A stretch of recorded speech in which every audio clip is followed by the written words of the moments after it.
like to thank the organizers. You may understand in the States we have an expression called a tough act to follow.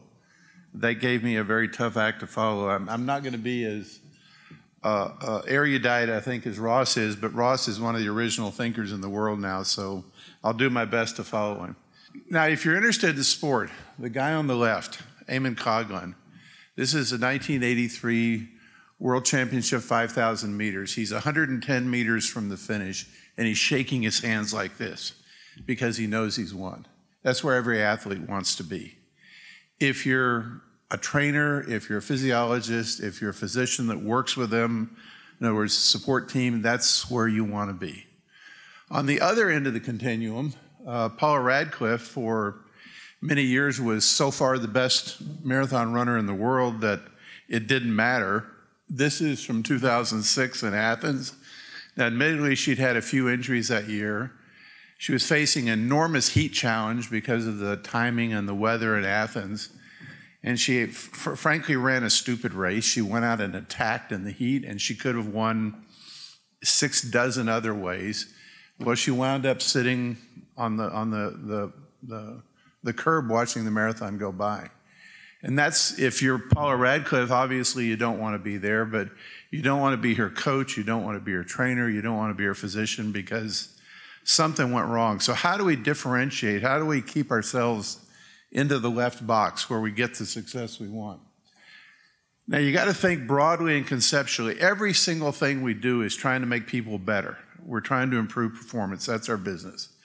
But we also have to deal with the fact that there's some bad things that happen. And for example, I'm using an example here of training intensity, but good things happen, but they happen with diminishing returns. So you go up and it flattens out. If you're a high-level athlete, it never quite flattens out, so you try to do more and more higher quality training. By the same token, there's bad things that happen, and if you're an athlete, you can get injured. That's a bad deal.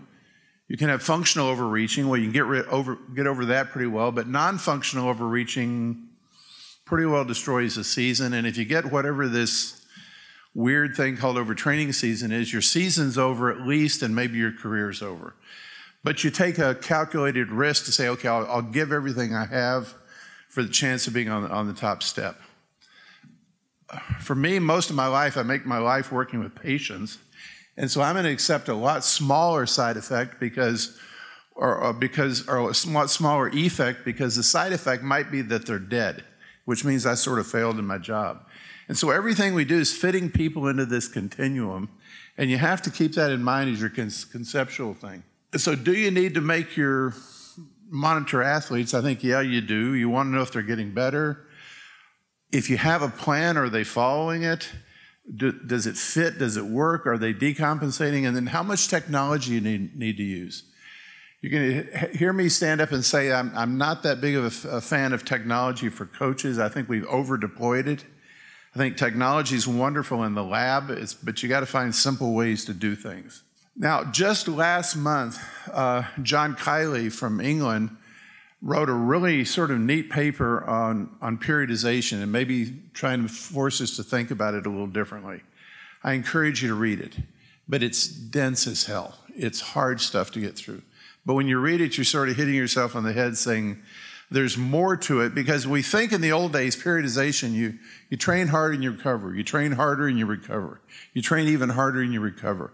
And you just go back and forth in cycles, and you can define details of periodization. Probably the details are not that important. It's train hard and recover, train hard and recover. Well, Kiley says, well, maybe there's a variety of other things we need to be thinking about. I spent most of my sporting science life working with speed skaters, and the upper left is Eric Heiden. 1980, he won every medal that they had at the Olympic Games in speed skating. If they'd had more races, he would have won them too. He was that dominant. Well, Eric, who's now an orthopedic surgeon, a very bright guy, he was unique in the sense you could not create a workout that he couldn't recover from. He's just a freak. He could recover. He almost destroyed USA speed skating because the coaches said, well, if you want to get Eric's results, you need to do what Eric does.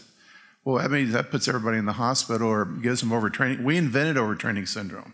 Steven Seiler came up with a concept a long time ago, which again, everybody knew, but he put data on it. is this sort of career progression of athletes. You can't expect to do with a 16-year-old what the champion is doing. And if you have a promising, talented 16-year-old could come into your group, you can't throw them into the champion's training program. If you do, you're just incompetent. You shouldn't be coaching. It takes time to get there. You also have to think about general stress. This is Sheldon Cooper, which is what my students call me, because he's so smart he's stupid. But he stresses out about everything. Well, athletes who are stressed out about everything, what if you've got a job? What if you've got social problems with your significant other? What if you're traveling around a lot like Ross does? You can't handle the training load that you can when you're sitting there fat and sassy and sleeping and training and sleeping and training. And then with acknowledgments to time progression, the lower right is a guy named Al Order, who was a 4 times consecutive Olympic discus champion beginning in 1956. He did virtually nothing in between that in terms of world rankings, and yet he always came up as a dark horse to win the Olympics. Now, acknowledging that was a period where steroids were emerging, I have no idea if Al Order was on steroids, but the time is right. He made the observation that he thought an elite athlete had 4 years at the top in terms of physical wear and tear, social wear and tear on your life. He chose to have his 4 years as separate years. I don't think you can do that today, but there's a point. You've got to pick and choose when you're going to be good and when you're not going to be good. And so if you're going to monitor training, what is it? It's trying to see if you're getting better in smaller units than competitive cycles. I mean, if you're an elite triathlete, you do, 2 Ironman length events per year, maybe 3? I mean, how do you know if you're getting better? It's too long to wait. And so you got to do something like that. And one of the things I think we've forgotten, and I'll show some detail on it later, is the idea of an index workout, to do a certain workout every week or every other week. And it's a workout. It's not a training session. It's not a time trial. But it shows you that you're progressing. And we've sort of forgotten about it because we got too many other tools. You want to know if the details of the program are being executed. I worked for 20-something years of my career at a medical center, and I'm pretty convinced that physicians are smart people. I'm pretty convinced that if you go in and you're sick and you do what the physician tells you to do, you usually get better. I think that coaches are pretty smart people, and if athletes go do what coaches tell them to do, they usually get better. I'll show you data later that athletes don't do what coaches tell them to do. I think a lot of this monitoring makes better coaches just as it does physicians. And then you have to think about, is it external training or internal training? And if you think about it, if I went out and did a run with you guys and we ran the same pace and we ran 8-minute miles, you'd think, geez, I'm just getting warmed up. I'd be thinking, where's the hospital I need to go because I'm having a heart attack? So external training pace is within a person, it's a useful thing. Between people, it gets us in trouble. And internal training is what people respond to. Now, who cares about this? Now, I think we are all in the same category. Physicians, they're saying, what's the problem? Coaches are saying, why can't Carl run a 4-minute mile? Back in the day, I couldn't quite break 4.5-minute miles. I tried very, very hard, but I just wasn't very good. And the coach is saying, okay, what's the diagnosis? Well, Carl's got no talent is the simple diagnosis. If you're a physio, if you're a rehabilitation specialist, if you're a personal trainer, you're asking the same 4 questions that we got at the bottom. And so you're trying to see what's wrong. You're trying to figure out a way to solve the problem. You want to know if the fix is being done, and then you want to know if it worked. The other thing in terms of laboratory testing, I love laboratory testing. I've done a lot of it. But the value is not in the physiology. It's not in the numbers. This is an American speed skater. This is the basement of the laboratory, or the basement of the dorm in Calgary, where we went to do some studies. They're doing a 10K time trial. Well, I can get numbers. I get lactate, I get heart rate, I get power output, I get all sorts of neat, sexy numbers. The advantage is the coach can look in the athlete's eyes under peak stress. And in fact, this athlete failed just about at this moment. And I looked over at the coach, and he just nodded his head and said, yeah, that's what I've been thinking. But normally when an athlete's going under full speed, they're way away from you. They're going by fast. You can't look in their eyes and see what's in their soul. Similarly, in the exercise lab with a patient, you can tell me how many watts they went, you can tell me what their ejection fraction is, you can tell me what their ECG is, but if I can look in their eyes when they're exercising, I know what's going on with them. And so the big advantage of a lot of this technology is it just lets you see into your athlete's soul, and that informs what you're doing as a coach. Well, you got a historical problem here. You got to have standard conditions. Arne Anderson and Gunnar Haag back in the 40s, they're running here. This is a race. Well, you'd like to know how they're doing, but look at the track. Cinder tracks are really good if they're nice, but in Sweden in the summer, that's as good as it gets, and it's still not very good. If you're a Norwegian skier, well, the Inuit have 1,000 words for snow, so what do you got? This, folks, speaks pretty much for itself. The guy in the white sweater is Gunnar Haag, who was one of the two great runners in the 40s. But what's his training load? Can you measure his external training load? It's meaningless. So how do you measure this stuff? Now, this is data that is sort of amalgamated from Roger Banister's reported training leading up to the first 4-minute success. His coach, Franz Stanfield, had the idea that you start in the fall and you start running a certain workout, in this case, 10 times 400 meters on a 3-minute send-off. And you see how fast they can run the set. It's not an all-out effort. It's a heavy, hard, nasty training session, but it's not a race. It's a training session. And over the course of the year, he tries to build them down to where they're going faster. The premise being that in a 1-mile run, you can just about average you can just about run with this pace you can average in this. Well, so they built down, and with all apologies to England in 1954, the weather is miserable, the tracks are cinder, they're not good. It's amazing that they got this kind of quality data. But then Franz Stanfield was a genius because they got down toward about a month and a half before they sort of thought they might want to have the run, and the boys just completely stagnated. We didn't call it overtraining in those days. They got flat. And Franz was smart enough that he said, look, boys, I want you to get on the train and go to Wales. I want you to hike around for a week, drink beer, chase girls, do whatever you want to do, and then come back in a week. And the progression started again. But if you don't see this with some regularity, how do you know if they're performing better? Our entire job is to make people perform better. If they perform better, they will eventually succeed. The equation there is really pretty straightforward, but you have to be able to see it. Well, the problem is if you're going to use a laboratory, how often am I going to get Roger Banister in the laboratory?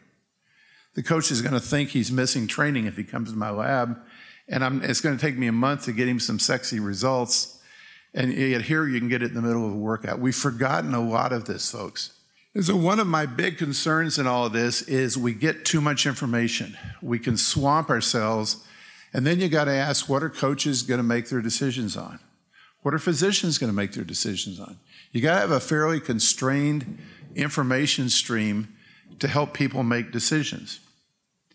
So then we can think about internal training load because we know that's what responds, and you want the guy on the left who's winning a race or has just supported his teammate to win a race, as opposed to a guy who's just dropped out of the tour. Because whatever happened, the guy on the left did something right, the guy on the right did something wrong.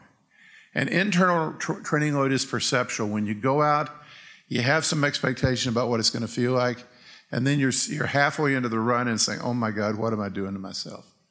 So you got to remember that. Now, it's important that this goes back a long way. It goes back into the 1930s. Gershler and Reindel in Germany, following up on some work that had been done in Sweden, came up with the idea of running to 180, recovering to 120, back and forth, back and forth. If you couldn't do that, it was time to end the workout. Well, a couple of thought, it was brilliant and it worked and it opened interval training to everybody, and interval training works, but we still don't really know why it works, folks. Think about it first. Where did 120 and 180 come from? I've asked everybody I know, and nobody knows where it came from. Now, I haven't got deep enough into the old German literature, and my German's pretty not so good, but it sort of seemed to come out of somewhere. And then look at the picture. They're exercising a runner. Gordon Pieri, in this case, is one of the world's best 5,000-meter runners, supine on a bicycle. Now, runners do not do supine bicycling very well. You can take that to the bank. And so all their physiology is based on a situation that's completely silly. But in 1939, that was good science. I mean, science is self-correcting, so we made better, but still, where did they come up with 180 and 120? We have no idea. Later on, we came back out and figured out how to do lactates and how to do gas exchange, and we said, boy, this anaerobic threshold, or whatever you want to call it, that's the cat's meows. It's the best mixture of intensity and duration. And so people like Wilder Holman, Bertel Schardine were saying, okay, everybody should train right at threshold. For years in the lab, I was finding the threshold for athletes and saying, this is your best, this is your window, this is where you should be. Steven Sauer came along a few years later and said, well, you know, it's funny, athletes don't do that at all. But so we have ideas, but our ideas are always sort of dicey. Then we went through this technological revolution. I'm old enough to have palpated my pulse rate. I didn't even know what a heart rate monitor was. Then we got one of those. Now we got heart rate monitors that do everything for you. You can do the same thing with VO2. We can do the same thing with lactate. Notice the YSI, when the first portable lactate analyzer came out, said, this is your coach. Is there anybody in this room that believes a lactate analyzer is a coach? I hope not. Coaches are coaches, and they have tools, stopwatches and lactate analyzers and power meters, but lactate analyzers aren't coaches. And then we used to take times for how fast people could run or go. Now we got devices that do this, and we get a lot of data. And think about it, if you've got your Fitbit, you can do your workout and go home and geek out for the next 3 hours looking at what your body did. But is that any use? And a coach who's coaching 30 athletes, can they geek out for 2 hours on every athlete? They simply can't do it. We've got so much information that we're in the forest and we can't see the tree we need to chop down. And so we come up with things like lactate profiles, which give people magic heart rates, and yeah, they're useful, but we may have bought ourselves a device we don't need. And so when we get total physiology, all we want to know is my blood pressure medicine working? I could go to the machine on the left. Alternatively, I go to the extreme right and I get total physiology, but I got so much information. What's it going to do for my coach? How's it going to inform my coach so that my coach can help me better? That's the real dilemma in a lot of this stuff. Again, my theme is be careful of too much information. I am not a curmudgeon. I do not hate technology. I love toys. I think a lot of the people outside are doing really, really neat stuff. And if you look at the left picture, I know you don't believe that's me, but it is, in 1974. And in 1974, that was sexy technology. So I love technology. It's neat stuff, but I don't want to get people trapped into only thinking about technology. Likewise, most physicians, if they do a history and physical on a patient, they know 90%, maybe 95% of what they need to know. Yeah, it's nice to have better and better imaging. It narrows the range for error, but it takes more time, it takes more resources. So maybe we need to focus on doing the upper left better. So to me, on the left, the guy in the blue shirt is Joost Koning, who's my long-term research collaborator. On the right, the lady is an elite Dutch speed skating coach named Ingrid Paul. I think she's even coached here in Canada. The point for me of technology is to help guys like me and Joost talk to Ingrid in a relaxed environment, saying, hey, look, I'm seeing this and I think it's important, or I just read about this and I think it's important. That's where the second talk this morning was information, applying information at the point where it needs to be applied. Now, I could not give a talk on monitoring without giving due diligence to Eric Banister, who used to be over at Simon Fraser. Eric was one of the smartest people I ever knew. He defined the term obtuse in the sense that Eric could really get into the weeds and talk about everything. He's a good friend, but I had a headache after talking to him for an hour. But he came up with the idea of the TRIMP, where you could measure the stress going into the body using a heart rate monitor, and then look at performance. And he came up with a pretty simple idea that when you train, you get in better shape, and when you don't train, but you also get fatigued. And when you don't train, your fitness goes away, but your fatigue goes away faster. And so you can predict when you're likely to have a good performance. Now, with all respects to Eric, this data is based on the 4 guys who worked in the lab.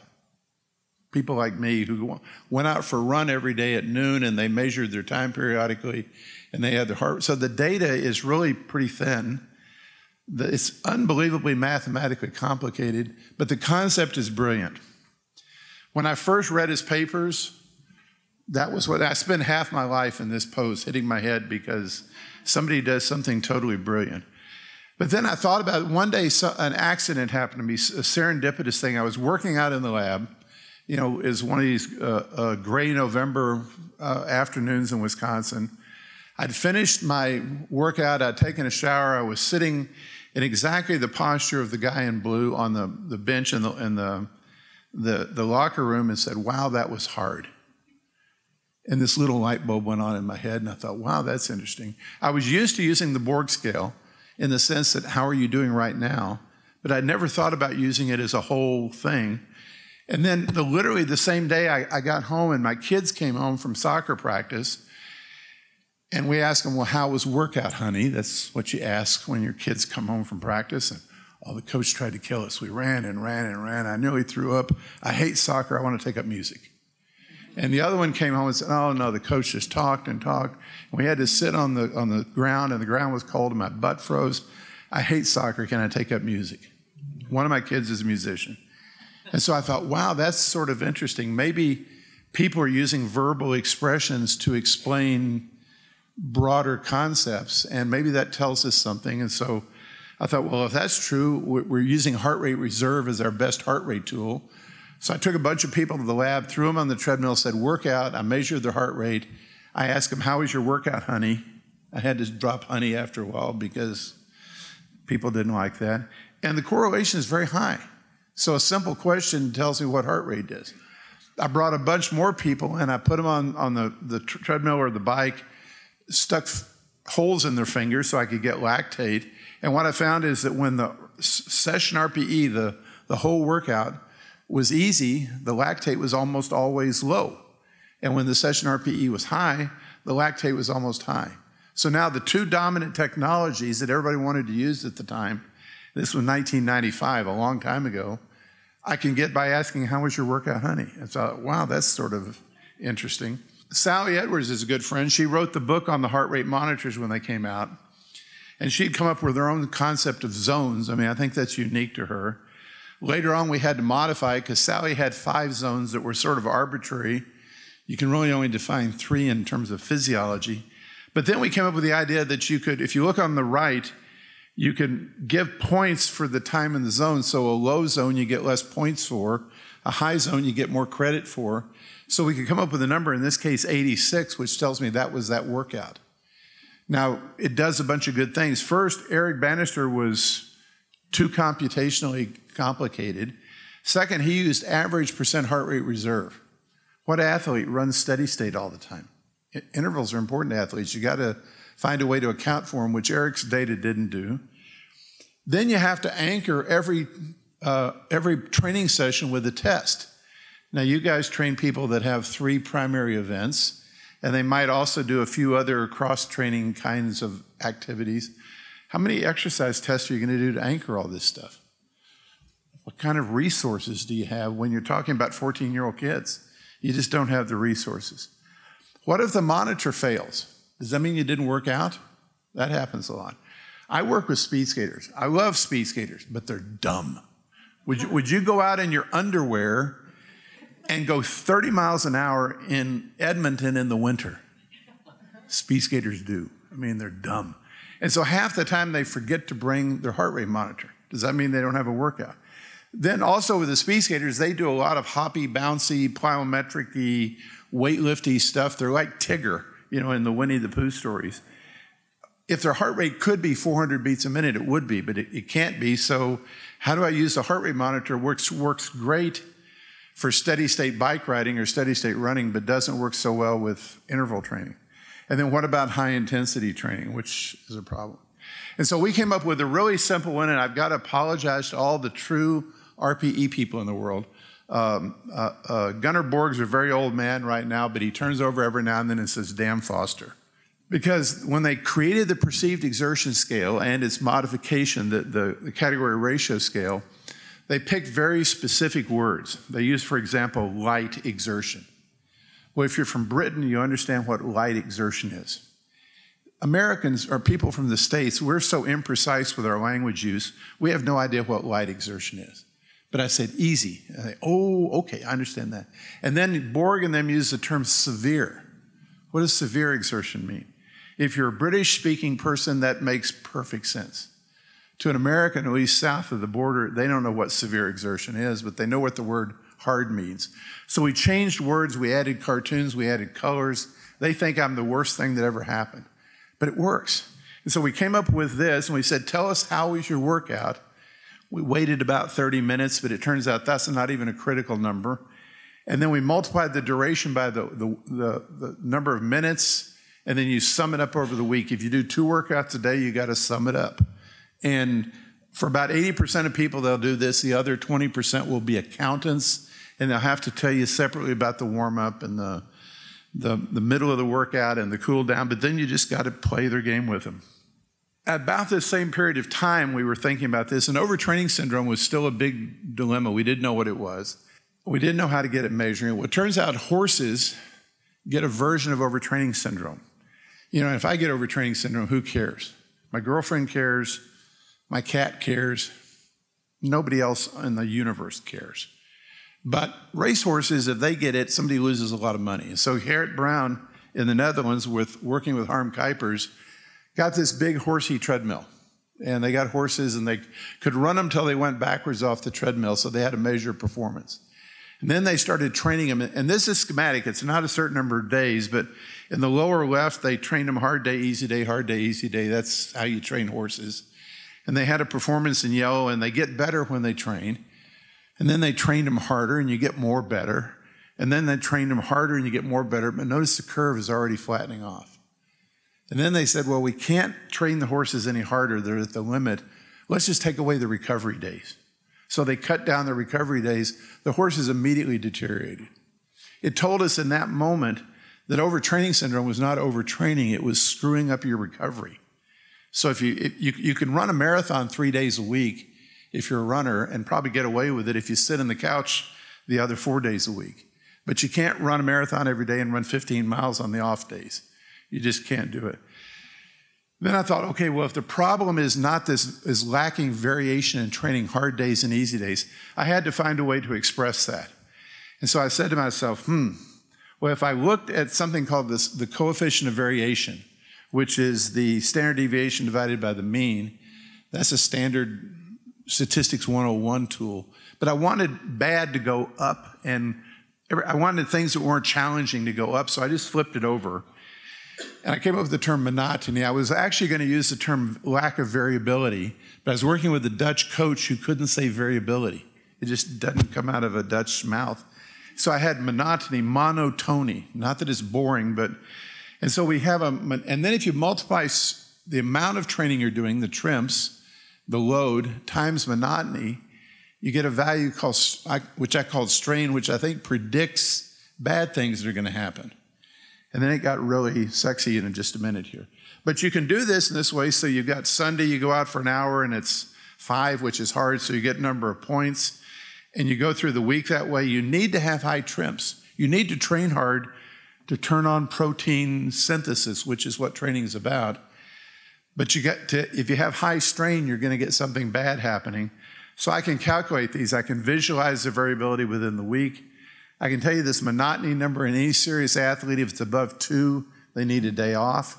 If you take a day of 0, you include it because that changes the total loading on the week. It changes the pattern on the week.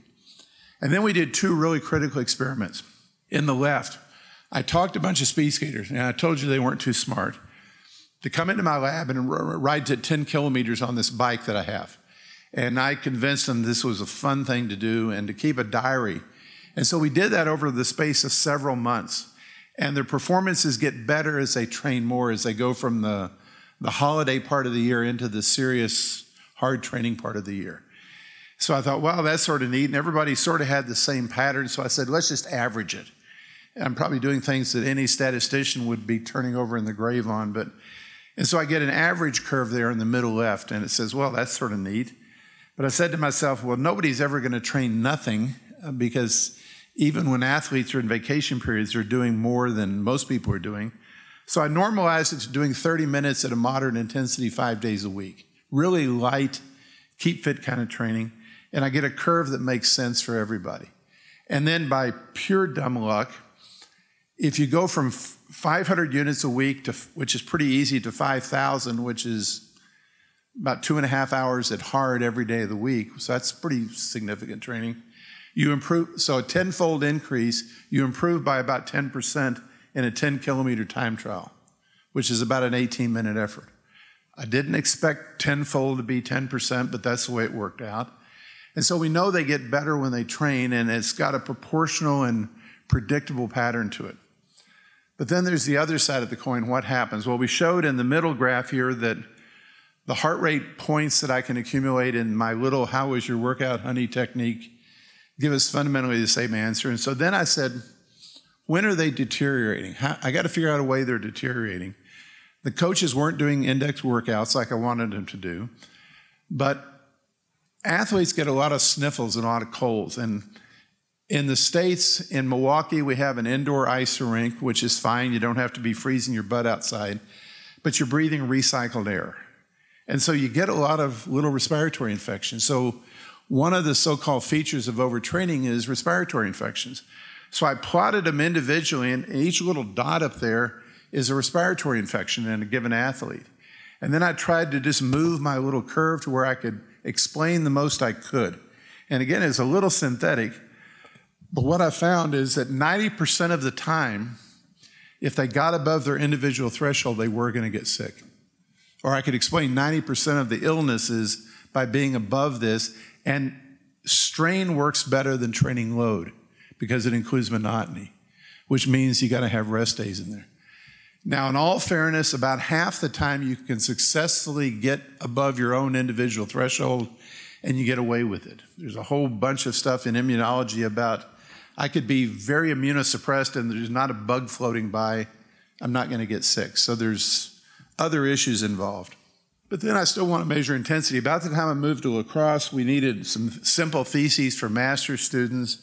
And in Toronto, a guy named Bob Good had many years ago come up with the idea of the talk test, which I heard about years and years ago. We didn't think about it, but we decided to have a student do it, and we thought about it a little bit and said, well, why would you not be able to talk? Well, it's probably because you're having to breathe more, but you're breathing less frequently because you got to suppress your breathing frequency to talk. So we had people do in the upper left a VO2 test where we could identify ventilatory threshold. And it turns out that if they're still talking, we recite a paragraph and ask them if they can speak, they're below their ventilatory threshold. At about the time they start saying, well, yeah, I can talk, but it's getting a little harder, turns out they're right on top of it. And it turns out if they can't talk, they're above it. In fact, they're very close to their second threshold. In the lower left, Jose Rodriguez-Marroyo in Spain took some of the best Spanish junior cyclists. These are people that eventually will go on to ride the Tour. And whether it's the first or second threshold, it just lines up. Now, he didn't use the same paragraph I did. He used something in Spanish or whatever. We've shown in the upper right that if you look at the errors you make, if you use about a 90-word paragraph, you hardly make errors in either threshold. It's almost idiot-proof. We've done like 50 studies on this stuff. It's too easy. The reason it works, in the upper graph, in the areas where the red line's going across, when you speak, you have to suppress your breathing frequency. That's going to drop your oxygen uptake. That's not such a big deal. You can make lactate, you can deplete phosphagens, so that's no big deal, but you can't get rid of CO2. What happens when you can't get rid of CO2? Your brain gets really unhappy. Your what we call the end-tidal CO2, which is a marker of your arterial CO2, goes up precipitously. And that tells you your brain that, oh, I'm not happy, I don't want to talk, I want to slow down. So there's a plausible biologic mechanism for all this to work. Then we had a student come by and say, okay, let's see if we can do some workouts. So we put people on it. The last time they said, yes, I can speak comfortably. And if in the upper left, they're going along and they can talk and we don't have to change the speed. Their heart rates in the upper right are in the zones we want them in. The perceived exertion is 3 to 4, which is moderate to somewhat hard, so nice, steady training. And the lactate is basically still at resting level. We brought them back another day and said, okay, let's take them to the point where they said, well, I'm not too sure I can talk. I can, but it's not easy. The speed stays pretty much the same. And notice the error bars here are pretty small. But notice the heart rate is higher. It's high within the normally accepted zones. Perceived exertion at the end is about 5 or 6, which is harder than hard. And the lactate goes up to the point of near the maximal lactate steady state, or 4 millimoles. Now, I'm not having to use a piece of technology at all. All I have to do is say, read this out loud. Can you talk comfortably? I mean, it's pretty idiot-proof. And then we brought him back yet another day and put him at the speed where they said, no, I can't talk at all comfortably. Well, only about 4 of 20 could even finish the 30 minutes. So it's a short workout. Notice that the heart rate is very high. The perceived exertion is now 7 or thereabouts, which is up very high, and the lactate just keeps going. Again, I haven't had to use a single piece of technology. I've had them recite a silly paragraph, and I ask them if they can speak comfortably. How was your workout, honey? Can you speak comfortably? Again, I'm not trying to get rid of technology. I'm just trying to find ways to use it. The other problem coaches have is how do you make decisions on a day-to-day basis? Several years ago, I was sitting at the ice rink waiting to do something. Some athletes were jogging by on their warm-up, and one of them looked at their heart rate monitor and said, wow, my heart rate monitor is really high. I must have cooked myself in training the other day. I thought, that's sort of interesting. Is it possible that we could figure out that athletes were at the point they needed unscheduled rest from something sort of simple? And again, when's the coach going to make the decision to change the workout? They've got a really narrow window to say, well, today you better take off, or else today we're going to go harder because you look so good. So there's been a whole bunch of studies on it. Paul Haber, back in the 70s, had the PWC 170, which is simple and brilliant. Rob Lamberts in South Africa made it more complicated. I went and did a study later, and we made it even more complicated. And yeah, we find that if you get outside of a certain window, yeah, maybe you're not doing so well. But again, I want something that's not complicated, where you can do decision making. So Jose Rodriguez-Marroyo comes along. Jose's worked with a lot of high-level cyclists. So he got 7 guys that are on a continental team. They're not the top teams that ride the Grand Tours, but they're pretty good cyclists. It took him about 3 years to get 7 of them because he tested them in January when they're sort of out of shape. He tested them about 2 weeks before the Vuelta in Spain. And then he got him to come into the lab on Monday after the Vuelta ends on Sunday. Anybody in this room stupid enough to do that? Jose found 7 of them. It took him a few years. And so he measures things like heart rate, and it moves in predictable directions. It gets, at a certain power output, it gets lower when you're more in shape, and it drifts upward a little bit. But the simple one was perceived exertion.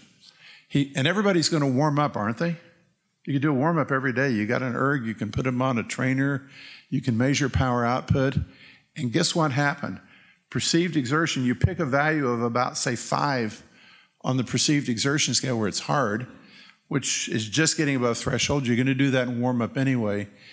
The day after the Vuelta, their RPE went back up as if they were totally out of shape. So I thought to myself, wow, we got a really simple tool here. And so here's the Rodriguez-Marroyo model, and it remains to be tested. In fact, I think it's going to be published this week, but I'm not sure. If you do a standard warm-up, and let's say you're rating it 4 all of the time, the verbal anchor for that is somewhat hard. So you're just coming up on your first threshold. If at some point you stay in that window, you say, okay, well, they're doing as I expected. I've got a workout plan. Let's do the workout. On the other hand, if they start increasing their RPE at the same workload, you say to yourself, geez, why are they finding this hard? They're supposed to be getting in better shape. Maybe that's Mother Nature's way of telling you it's time to take an unplanned regeneration day. On the other hand, if their RPE at the same workload starts downward, you say, maybe they're really responding to training. Maybe I need to go up. This is something that's really simple that needs to be tested. I'm also a big fan of questionnaires. There's several good ones out there that are pretty easy to administer, that are pretty easy to score. Romain Musin has a really nice one that's scoreable on a smartphone. And so you can ask people questions about how they're doing, and if the numbers start running in the wrong direction, then you say, well, maybe I need to do something. I met Michael Kelman about 20 years ago, and he was coming up with his rest cue, and I thought it was sort of, what was the word you used? Bullshit? And but I was polite to him. But then I saw him last year at a Congress on monitoring training. I went to him and said, Michael, you were right. You ask people how they feel, and you get the answer. So as I get near the end here, the other thing that's important, if you go to your physician and you do what your physician says, most of the time you get better. If you go to an experienced coach and you do what the experienced coach says, most of the time you get better. Well, we were in Calgary with the team before the 92 games, and one day our coach, a guy named Stan Kwiatkowski, he was Polish, he was always making something. Like one day I went to him and said, Stan, I want to skate better so I can understand better. He said, Foster, you too old, you too fat to skate. But we make special program for you. And in fact, I got better. I still suck really bad, but I got better. Well, one day we went for a run, and there was a recovery day. We were going to do a 40-minute run, and Stan and I were going to run with the skaters. Now, we're two chubby 50-year-old guys, so it ought to be an easy day. Well, of course, the skaters all go zoom and disappear. And we get back to the stretching area, and they're saying, oh, Stan, we're so tired. We're going to get overtraining. And Stan says, if you makes recovery, when I gives recovery, you not want stays off. Hit yourself in the head. So we went back and we did this in the lab. And so we got the coach on our track team to make up a list of how hard he thought the workout was going to be and how long it was going to take. And then we asked the athletes and we did this over several weeks, we asked them to rate it without knowing what the coach said. Well, look what happened. In the lower left, on the days the coach thought was going to be easy, the athletes always did more. On the days the coach wanted to work hard, and in molecular biology terms, that's called disturbing homeostasis, so you turn on protein synthesis, the athletes couldn't work hard because they were too tired. They didn't get better because they're stupid. I mean, it's really that simple. But do you know it? I mean, coaches don't know what their athletes are doing. And very often these days were the easy days, the coach took the day off because that's your chance to do stuff. So if you're going to do this, I encourage you to have people self-monitor, have the athletes do the monitoring, have the athletes do the downloading, have the athletes do the graphing, and then sit down and talk about it. Are you doing what was in the plan? If not, why not? What's the problem? Self-monitoring works, but it's got to be self. So in summary, monitor with a purpose. It's a coaching aid. Do it so you know what you're doing. Do it so that you know the athletes are doing what you want them to do it. And then you want to see progress outside the competitive window. Index trainings, if you will. Make the patient or the athlete do their own graphics. Warm up use warm-ups as a decision point. Index workouts as a decision point. I think monotony and training distribution are big deals. You can use whatever technology you want. Obviously, I'm pretty invested in session RPE. I'm not invested in it because I think it's better, but because I think it's simpler. Yeah, I can measure things more accurately with anything I can get out there in the hall, but I can't do it simpler. And that's a big deal because you've got to be able to deploy this stuff.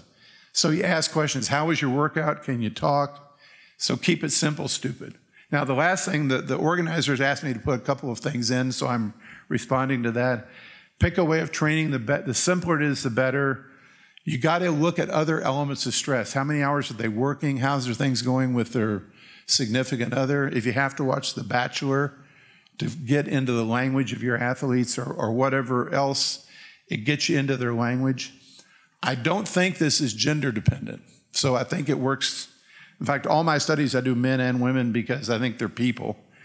And then I think it should not be talent or development related. I think you'll see loadings go up as people's careers progress. But if everybody's coming to you and saying every day is a 9, which is as hard as you can get, and I went 2 hours, folks, it ain't going to go well. So with that, I thank you very much.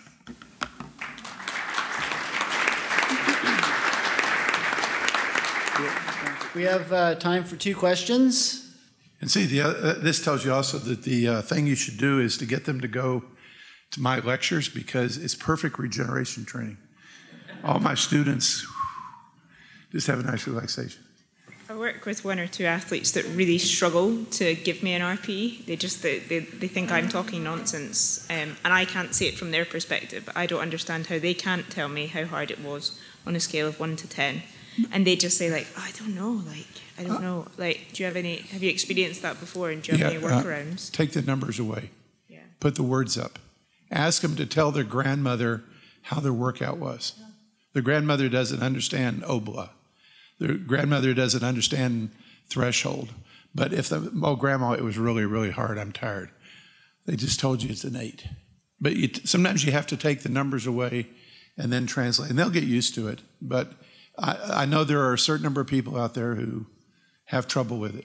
The other thing is you calibrate it in the laboratory. If somebody finishes a maximal exercise test and they're rating at 4, you say, look, we got to have a talk here. If that's a 4, you ought to be on the treadmill for another 20 minutes. So you can teach them, but the first thing I do is just take the numbers away. And then you got to add them back manually. Within the context of the wearables and the information that is currently available, do you see clearly that session overall being far more important than what is within the context of that? If there's periods of 10 for certain intervals, that session is going to look different than if you just consider that the end.